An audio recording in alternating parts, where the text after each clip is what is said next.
हूं शिवम कुमार और आप देख रहे हैं आपका प्रिय channel Vidya Niketan arts class. तो ऐसा है कि अभी अब समझ लीजिए कि आपके पास केवल 7 दिन बचे हुए, एक सप्ताह, केवल एक सप्ताह।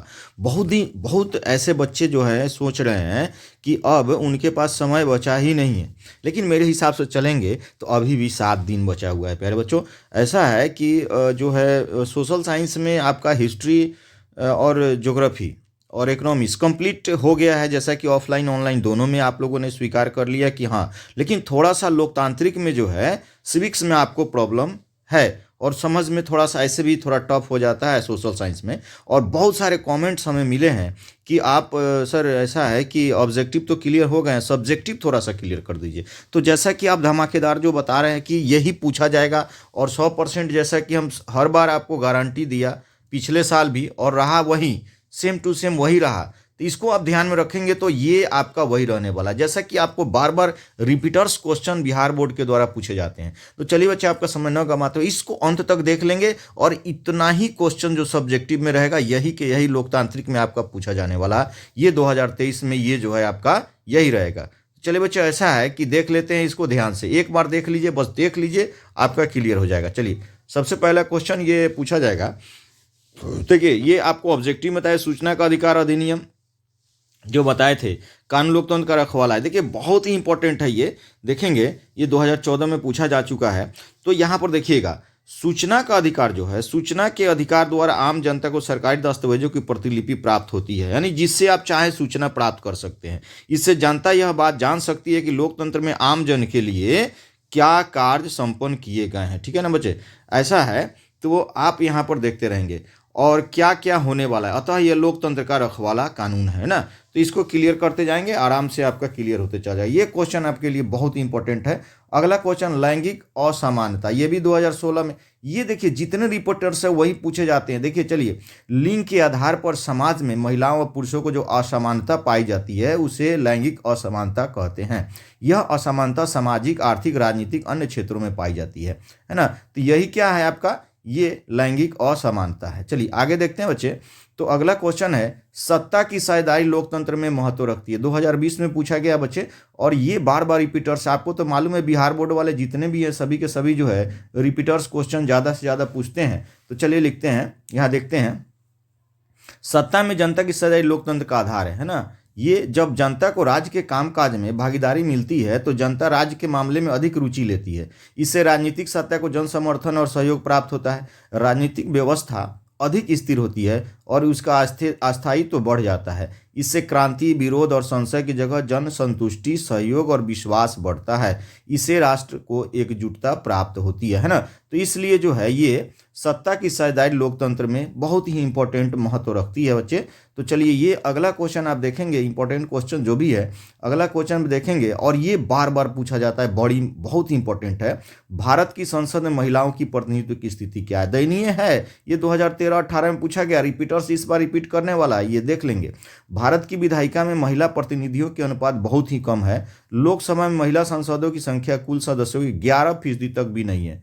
देखिए, यहाँ महिलाओं की, देखिए सांसदों की संख्या में तो बहुत ही दयनीय स्थिति है। विभिन्न राज्यों की विधानसभा में महिलाओं की प्रतिनिधि जहाँ 5% से भी कम है। भारत महिला प्रतिनिधि के मामले में अफ्रीका और लातिन अमेरिका के विकासशील देशों से भी पीछे है। भारत का लोकसभा में महिला प्रतिनिधियों की संख्या 59 हो गई है बच्चे। ऐसा है कि यहाँ पर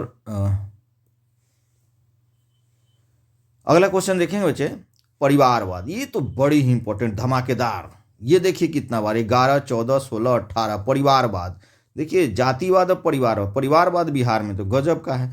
बिहार में लोकतंत्र में जातिवाद, क्षेत्रवाद, परिवार जैसी बुराइयां हैं। जैसे परिवारवाद क्या है कि जैसे जिस पोस्ट पर अगला बैठा हुआ है वो अपने बेटा को, उसके बेटे के, अपने अपने कुटुंब, अपने मतलब परिवार के लोगों को ही उस जगह पे पहुंचाने का। राजनीतिक में तो ये तो बड़ी ही इंपॉर्टेंट ये हो गया है आजकल।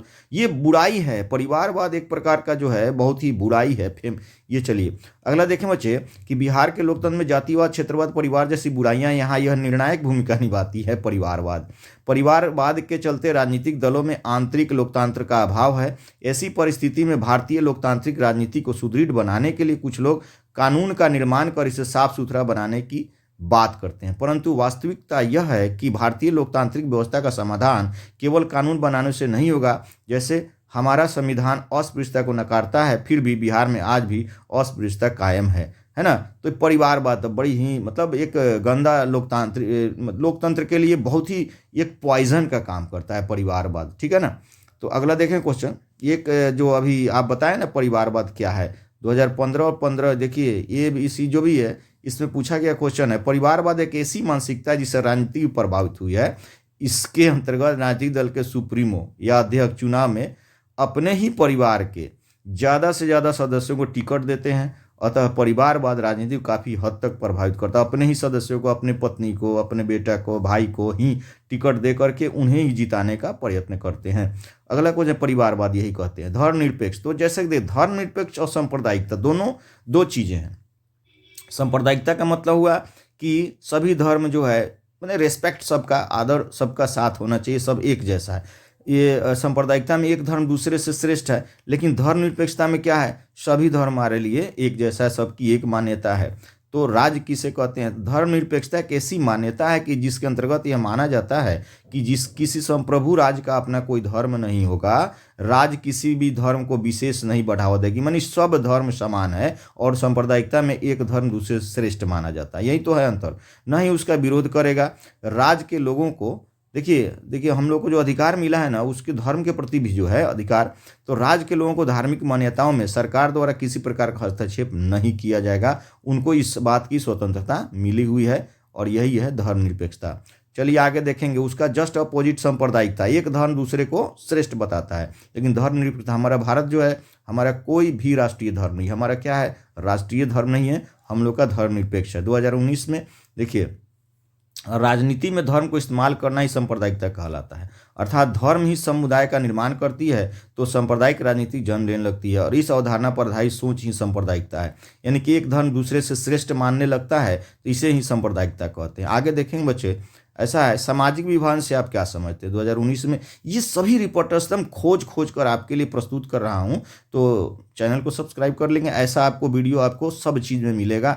अभी एक सप्ताह है, पर डे आपको इस तरह से धमाकेदार लघुतरीय द्वितरीय टोटल का टोटल कंप्लीट हो जाने वाला है। बस एक बार देख लीजिए, 7 दिन में 7 आपका क्लियर हो जाएगा। चलिए आगे देखते हैं। लोकतांत्रिक शासन व्यवस्था में सामाजिक विभाजन के विभिन्न स्वरूप होते हैं। क्षेत्रीय भावना के आधार पर सामाजिक बंटवारा भेदभाव का होता है, नस्ल या रंग के आधार पर क्षेत्रीयता, और भाषा के आधार पर भी सामाजिक विभाजन होता है। सामाजिक विभाजन तो होता ही है, सामाजिक आजकल का तो ये बंटवारा का लगा हुआ है, ये बड़ा इंपॉर्टेंट है, बराबर पूछा जाएगा बच्चे। नगर निगम के प्रमुख कार्यों का कई बार पूछा है, नगर निगम से लेकर के अब पंचायत के लेकर के, और आपका जो है पंचायत का जो है प्रमुख जो मुखिया होता है, यहाँ पर जो है नगर निगम के प्रमुख कार्यों को देखें, थोड़ा सा कार्य में इधर उधर करेंगे, तो पंचायत के कार्य हों या प्रखंड के कार्य हों या नगर निगम कार्य, उसी को थोड़ा सा इधर उधर करेंगे। जैसे देखेंगे, नगर निगम के 4 कार्य निम्नलिखित हैं। पहला, नगर के गलियां, पुल और उद्यानों की सफाई निर्माण करना नगर निगम का कार्य है। दूसरा, नगर में जन्म मृत्यु पंजीकरण करना, प्रबंध करना, ये पूछेगा ही पूछेगा 100%, ये क्लियर कर लीजिएगा, ये नगर निगम का दायित्व है। अग्निशमन की व्यवस्था करना भी नगर निगम का प्रमुख कार्य है, और नगर क्षेत्रों में नए बाजारों का निर्माण करना भी नगर निगम का कार्य है। ये ना नगर निगम। एक चीज़ और कि वार्ड कितने मतलब ये ऑब्जेक्टिव में आपको मैं बता चुका हूँ कि पिछले वीडियो में, कि वार्ड का निर्माण कितनी जनसंख्या होनी चाहिए, प्रखंड का, पंचायत का कितने वार्ड होते हैं, ये पूरा कंप्लीट करवा दिया हूँ, जो पिछले वीडियो में आप देखेंगे। चलिए अगला क्वेश्चन देखें, नगर निगम की आय के प्रमुख, ये भी पूछा जाता है कि उसको आय होता कहाँ से नगर निगम को। तो नगर निगम की आय का प्रमुख साधन है निम्नलिखित है, जैसे गृह कर, पहले बजे घर का कर दिया था, टैक्स जो है उसको, तो नगर निगम गृह स्वामियों से उनकी जायदाद के कर, ये देखिए ये नगर निगम में ले, तो अब गांव में ऐसा नहीं है कि गृह कर दिया जाए, वो वहाँ पर है। तो मिल का एक निश्चित प्रतिशत गृह कर के रूप में आपका जो घर है ना, उसका भी टैक्स लगता है, तो ये गृह कर नगर में, यहाँ नहीं, गाँव में नहीं, तो वसूल करता है। एक तो ये आय का स्रोत है गृह कर, दूसरा जल कर, जो जल की सप्लाई होती है, वाटर सप्लाई, उसमें जो है मकान तथा दुकान के कर का मूल निर्धारित प्रतिशत लगभग 3% जल के रूप में उसके मालिकों से वसूल करता है, और यही एक जल कर जो है नगर निगम का एक आय का स्रोत है। अगला है मनोरंजन कर। वहाँ देखिए नगरों में जैसे विभिन्न सिनेमाघर, नाट्य सेना, थिएटर, संगीत सम्मेलन, सर्कस आदि जो लगते हैं ना, उस पर टैक्स लगाया जाता है, ये भी ये जो है नगर निगम का प्रमुख साधन। चलिए एक और क्वेश्चन देख लेंगे कि बिहार में नगर निगम में प्रमुख अंग कौन कौन से हैं। तो बिहार में नगर निगम में 4 प्रमुख अंग निम्नलिखित जैसे निगम परिषद, सशक्त स्थानीय, तो 4 कार्य हैं निगम परिषद, सशक्त स्थानीय समिति, परामर्शदात्री समिति और नगर आयुक्त, है ना। ये 4 अंग हैं किसके, नगर निगम के। चलिए अगला क्वेश्चन देखें बच्चे, ग्राम रक्षा दल। देखिए दलपति वगैरह जो हम आपको पहले ही बता दिए हैं, यह गांव की एक पुलिस व्यवस्था है। गांव के 18 वर्ष से 30 वर्ष तक की आयु वाले युवक इसके सदस्य हो सकते हैं, ग्राम रक्षा दल। और इसका हेड क्या होता है, जल्दी कमेंट्स में बताइए तो बच्चे, जल्दी से फटाफट। ग्राम रक्षा दल के हेड तो देखिए इसका दलपति, इसको जो है हम बताए थे दलपति, ठीक है ना। अगला क्वेश्चन देखेंगे, ग्राम कचहरी। ग्राम कचहरी के हेड कौन होता है बच्चे, तो इसका होता है सरपंच। कौन होता है, सरपंच। चलिए यह ग्राम पंचायत का न्यायालय है, यह ग्राम पंचायत के अंतर्गत न्यायिक कार्य को देखता है, इस ग्राम कचहरी कहते हैं। ग्राम पंचायत के अंग कौन कौन से, ग्राम पंचायत के अंग बच्चे देखिए, ग्राम पंचायत के प्रमुख निम्नलिखित है। जैसे मुखिया, पहला हो गया, प्रत्येक ग्राम पंचायत का प्रधान मुखिया होता है। यह ऑब्जेक्टिव में पूछा जाएगा बच्चे निश्चित रूप से। मुखिया की सहायता के लिए एक उप मुखिया का पद सृजित किया जाता है, ये वार्ड में से ही चुने जाते हैं उप मुखिया, इसको जो है ये देखिए। अगला देखेंगे उसका ग्राम सभा, यह पंचायत की व्यवस्थापिका सभा है। पंचायत क्षेत्र के अंदर रहने वाले प्रत्येक स्त्री पुरुष जिनका उम्र 18 वर्ष से कम नहीं है, इसके सदस्य होते हैं। और जो भी मतलब साल में जो भी आम सभा जो ग्राम सभा लगाता है उसमें ये उसके सदस्य होते हैं और रहते हैं। अगला देखेंगे, सत्ता की साझेदारी लोकतंत्र में क्या महत्व रखती है। सत्ता की साझेदारी जो है लोकतंत्र अभिन्न महत्व रखती है। जब लोकतंत्र में सत्ता किसी एक व्यक्ति या किसी एक स्थान पर केंद्रित हो जाती है तो वह उसे भ्रष्ट बना देती है। यही कारण है कि लोकतंत्र में सत्ता की साझेदारी भ्रष्टता को रोकने के लिए परम आवश्यक समझा जाता है। सत्ता की साझेदारी से विभिन्न सामाजिक समूहों में टकराव की संभावना बहुत ही कम हो जाती है।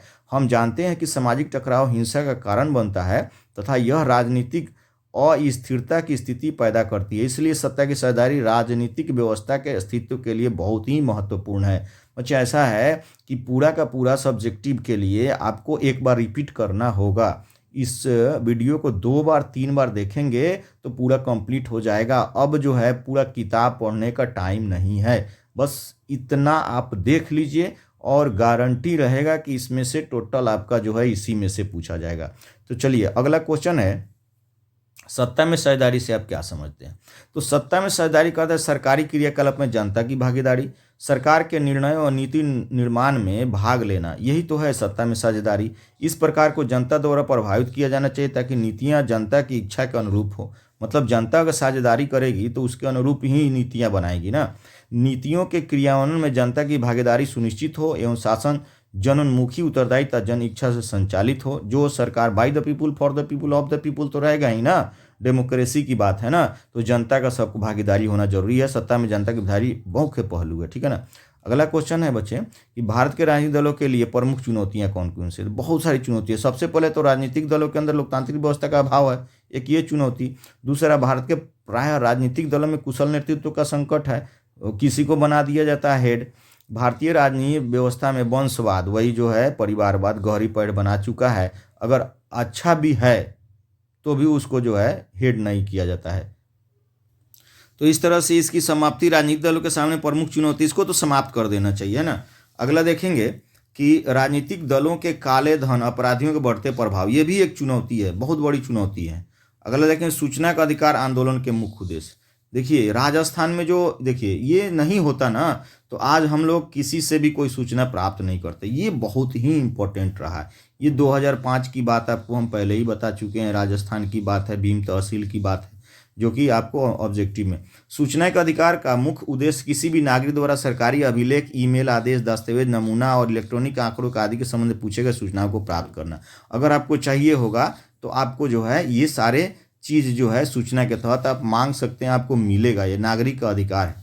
अगला है बहुदलीय शासन व्यवस्था से आप क्या समझते हैं। बहुदलीय शासन व्यवस्था जिन देशों में 2 से अधिक राजनीतिक दलों को चुनाव में खड़ा होने और प्रतिस्पर्धा करने तथा सरकार की स्थापना करने की अनुमति शासन व्यवस्था का बहुदलीय शासन व्यवस्था कहते हैं ना। हमारे भारत में यही है। बहुदलीय शासन वाले देश का उदाहरण जैसे कि फ्रांस और भारत है। इस तरह के शासन पद्धति वाले देशों में 2 या 2 से अधिक राजनीतिक दल अपने बलबूते पर या अन्य दलों के साथ गठबंधन करके सत्ता में आने का प्रयत्न करते हैं। ये बहुदलीय व्यवस्था वाले देश में प्राय राजनीतिक अस्थिरता बनी रहती है, कब कौन हट जाए, कौन कब आ जाए। मतलब अब बताइए, गठबंधन करेगा, किसी का बात अगर नहीं माना जाए तो वो तो तुरंत मतलब अपना समर्थन खींच लेगा ना, तो समस्या हो जाएगी ना, तो अस्थिरता बनी रहती है। जैसे कांग्रेस सरकार को बर्खास्त करने की मांग कर सामाजिक आर्थिक राजनीति पार्क संपूर्ण क्रांति का, देखिए ये जो है संपूर्ण क्रांति की बातें हैं। अगला देखेंगे, बिहार में छात्र, यही ऊपर में चला गया है, सॉरी। तो बिहार में छात्र, तो छात्र आंदोलन आप सुनेंगे तो संपूर्ण क्रांति, जेपी आंदोलन सेम टू सेम वही है ना। सन 1974 में, देखिए इंदिरा गांधी के समय की बात बता रहे हैं, दौरान प्रदेश में बेरोजगारी भ्रष्टाचार मूल्यों में अप्रत्याशित वृद्धि हो गई थी, है ना। भ्रष्टाचार फैल गया था, बेरोजगारी मूल्यों में वृद्धि हो गई थी, खदान की कमी हो गई थी। बिहार के छात्रों ने संस्कार सरकार के विरोध में आंदोलन छे। अब इस आंदोलन में प्रमुख भूमिका निभाए थे जयप्रकाश नारायण। इस आंदोलन का नेतृत्व करने के लिए आमंत्रित किया। जयप्रकाश जी इस आंदोलन का नेतृत्व करने के लिए राजी हो गए, बशर्ते आंदोलन अहिंसक होगा। जयप्रकाश जी ने बताया कि जब हम आंदोलन में मतलब अगुआ बनेंगे तो वो होना चाहिए कि आंदोलन क्या होना चाहिए, अहिंसक होना चाहिए, और अपने को बिहार तक ही सीमित नहीं रखेंगे, पूरे के पूरे जो है देश में चलेगा। इस प्रकार बिहार के छात्र आंदोलन ने एक राजनीतिक स्वरूप ग्रहण किया। जयप्रकाश जी के निवेदन पर जीवन के प्रत्येक क्षेत्र में संबंधित लोग इस आंदोलन में कूद पड़े। केवल छात्र ही नहीं, जीवन सब लोग इस, जयप्रकाश ने बिहार के कांग्रेस सरकार को बर्खास्त की मांग कर और क्या किया था, ये ऊपर में देख लेंगे बच्चे। कांग्रेस सरकार को बर्खास्त की, सामाजिक आर्थिक राजनीतिक संपूर्ण क्रांति का आह्वान किया। इस उद्देश्य से भारत में सच्चे लोकतंत्र था। ये जो है सच्चा लोकतंत्र का एक नमूना है ये छात्र आंदोलन, ठीक है। अब बच्चे आ गया चिपको आंदोलन। चिपको आंदोलन जैसा कि आपको बताया था बच्चे कि ये ज्योग्राफी के लिए अलग टाइप का, और इसके लोकतांत्रिक के लिए चिपको आंदोलन में ज्योग्राफी के लिए टिहरी गढ़वाल में बन जा रहे जो बांध बनाया जा रहा था उसको लेकर के। लेकिन यहाँ देखिए इसमें क्या है, चिपको आंदोलन का प्रारंभ उत्तराखंड राज्य में हुआ था, ये तो क्लियर है।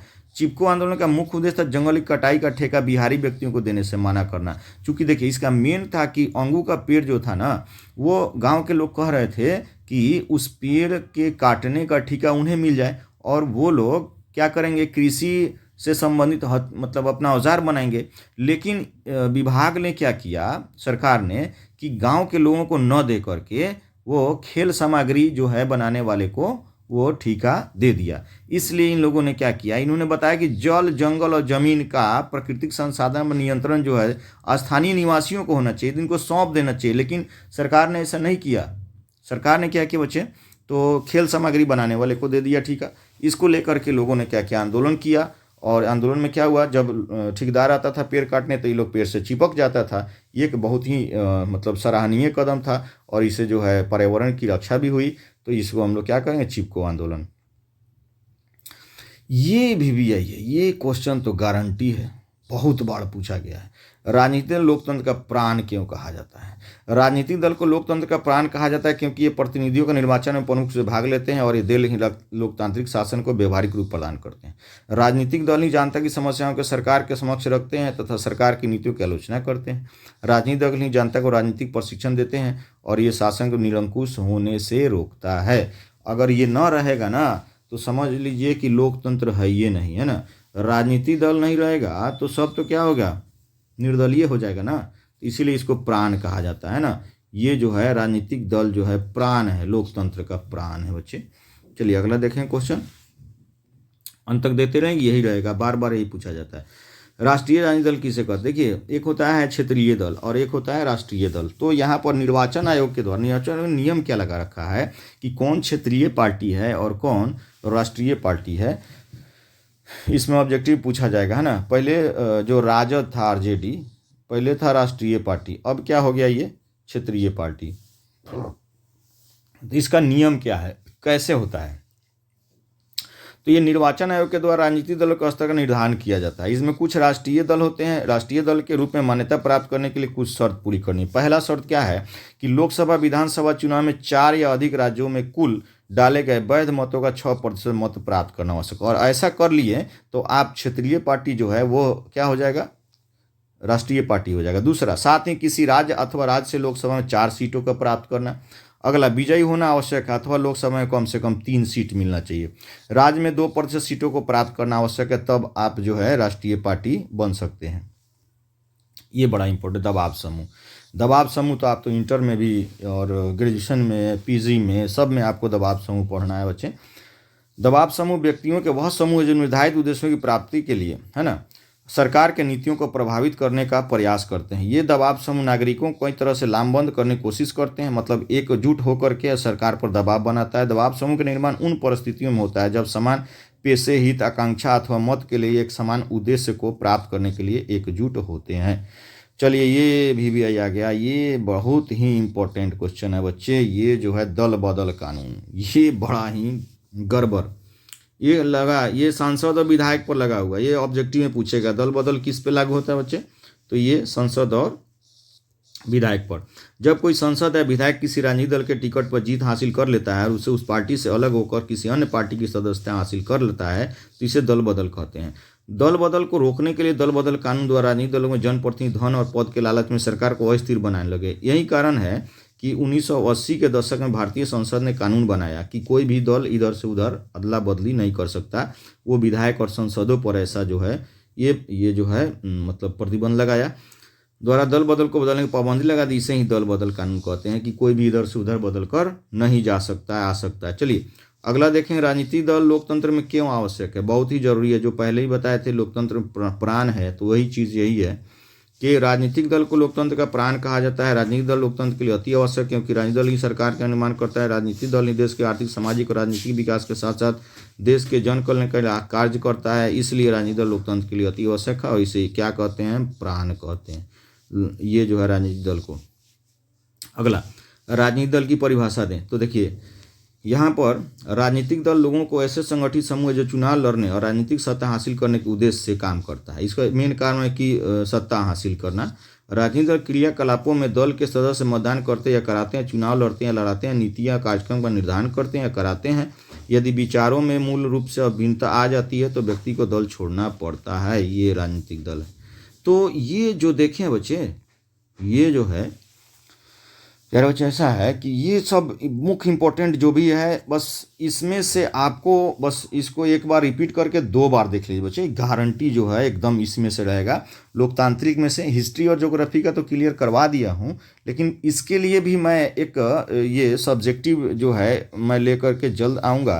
तो बच्चे ऐसा है, प्यारे बच्चों, ऐसा है कि सब्सक्राइब कर लीजिए ना। सब्सक्राइब कर लेते हैं तो हौसला बुलंद तो रहता ही है, साथ ही आपको भी इम्पोर्टेंट जो भी मटेरियल होते हैं मिलते जाते हैं। सारे नोट्स जो है ऑफलाइन में उपलब्ध करा दिए गए हैं मेरे द्वारा। जितने भी इस बार शामिल होने वाले मेरे 400 बच्चे हैं, 400 बच्चे जो भी हैं वो सभी के सभी बोर्ड एग्ज़ाम में, मैट्रिक के बोर्ड एग्ज़ाम में 400 बच्चे जो शामिल होंगे सबको जो है ये उपलब्ध करा दिया गया है ना। और ऑनलाइन में जो बच्चे अगर चाहिएगा तो वो जो है कमेंट बॉक्स में लिखेंगे, मैं PDF जो है उपलब्ध करा दूंगा। तो इसके लिए आपको तो सब्सक्राइब करना बनता है, शेयर करेंगे और हमें कमेंट बॉक्स में ज़रूर देंगे। तो इसके बाद हिस्ट्री और ज्योग्राफी का सब्जेक्टिव आपको मैं दे दूंगा। तब तक के लिए चलिए धन्यवाद, बहुत बहुत धन्यवाद। आप लोग का दिन मंगलमय है और मेरा जो अभिलाषा है कि सभी बच्चे जो है, इतने बच्चे जो 400 प्लस में लाते हैं नंबर, इस बार भी बहुत ऐसे जो में रिकॉर्ड मतलब नंबर से ये बिहार में नाम करें। चलिए धन्यवाद।